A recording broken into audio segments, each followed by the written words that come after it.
Asal- Assalamualaikum warahmatullahi wabarakatuh. Perkenalkan kami dari kelompok 8 yang saya hormati Ibu Desi Trianggarini. Pada kesempatan kali ini saya akan mempresentasikan materi yang berjudul pertemuan 10 yaitu teori etika. Sebelum mulai presentasi, izinkan kelompok kami memperkenalkan izin terlebih dahulu. Saya Nur Fazria dengan NIM 64221220. Nama saya Muhammad Randy Dayatullah Saputra dengan NIM 64221204. Perkenalkan, saya Sarah Suci Rahmadani dengan NIM 64221237. Perkenalkan, saya Tiara Decitra dengan NIM 64221244. Perkenalkan, saya Ananda Meliana Sution dengan NIM 64221296.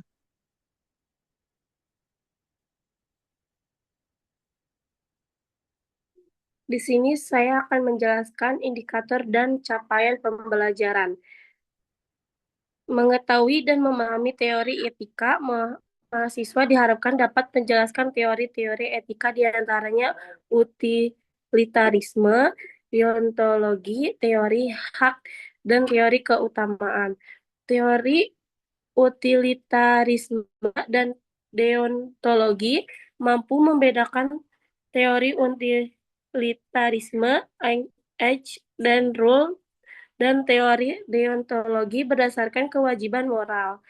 Terus teori hak dan teori keutamaan mampu menjelaskan hak dan kewajiban dalam kehidupan sehari-hari, serta nilai-nilai keutamaan dalam bisnis. Relativisme dan prinsip etika memahami relativisme, norma etis, serta prinsip-prinsip etika seperti otonomi, kejujuran, keadilan, dan saling menguntungkan.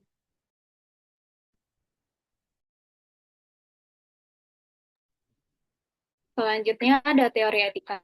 Teori etika membantu kita menilai keputusan etis dan menyediakan kemungkinan kita memastikan benar tidaknya keputusan moral. Secara konkret, teori etika difokuskan pada perbuatan yang baik dari sudut pandang moral, bukan hanya dari sudut pandang teknis. Yang pertama ada tingkatan sistem, yaitu ada tahap makro dan sistem ekonomi. Selanjutnya ada tahap meso, etika organisasi. Selanjutnya ada justifikasi moral atau kerangka keputusan. Dan tahap mikro, tanggung jawab individu.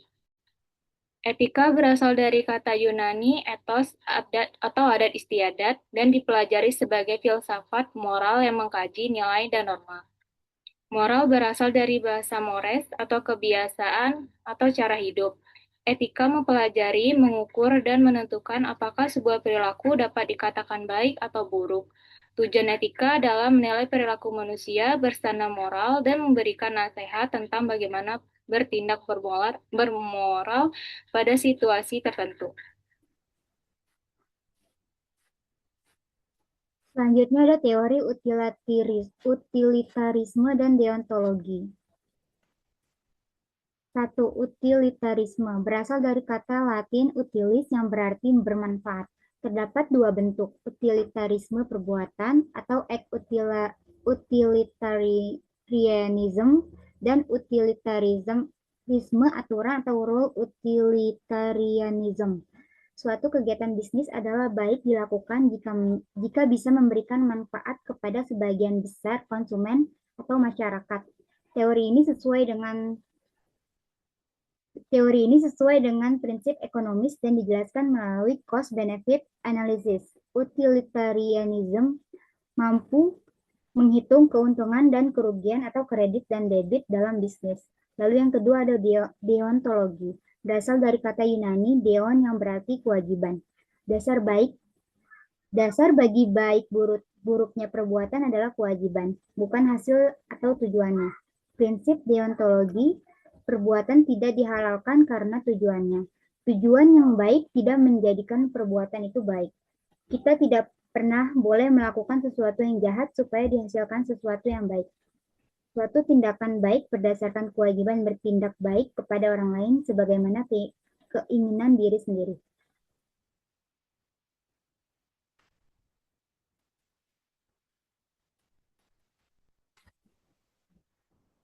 Berikutnya di sini ada teori hak dan teori keutamaan. Yang pertama di sini ada teori hak. Pendekatan yang paling banyak dipakai untuk mengevaluasi baik buruknya suatu perbuatan. Hak didasarkan atas martabat manusia yang sama.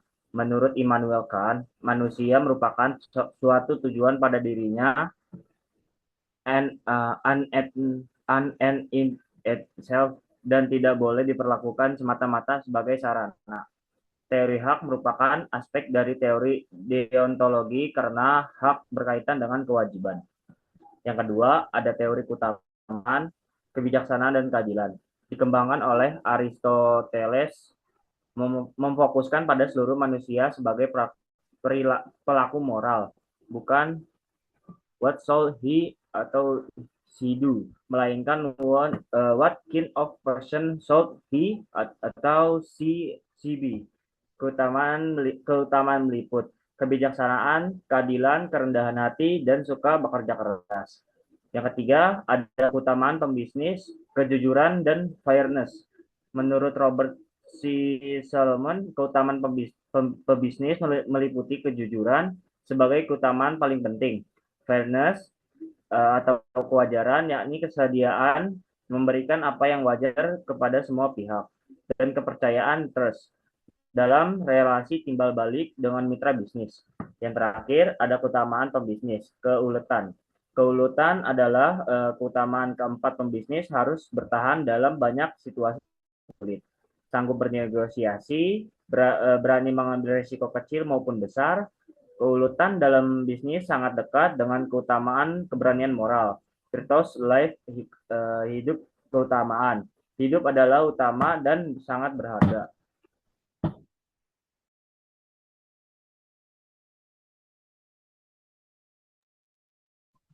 Selanjutnya ada relativisme dan prinsip etika. Dalam bisnis berdasarkan pandangan Richard D. George, norma etis bersifat dinamis dan berbeda di setiap wilayah, sehingga kita tidak boleh hanya terpaku pada nilai negara asal saja. Untuk itu, yang pertama ada prinsip otonomi, prinsip dalam mengambil keputusan berdasarkan hati nurani. Yang kedua, kejujuran dan keadilan. Demi keberlanjutan relasi serta pemenuhan hak tiap pihak. Dan yang ketiga, prinsip saling menguntungkan agar reputasi perusahaan tetap terjaga, dipercaya, dan serta kompetitif di pasar.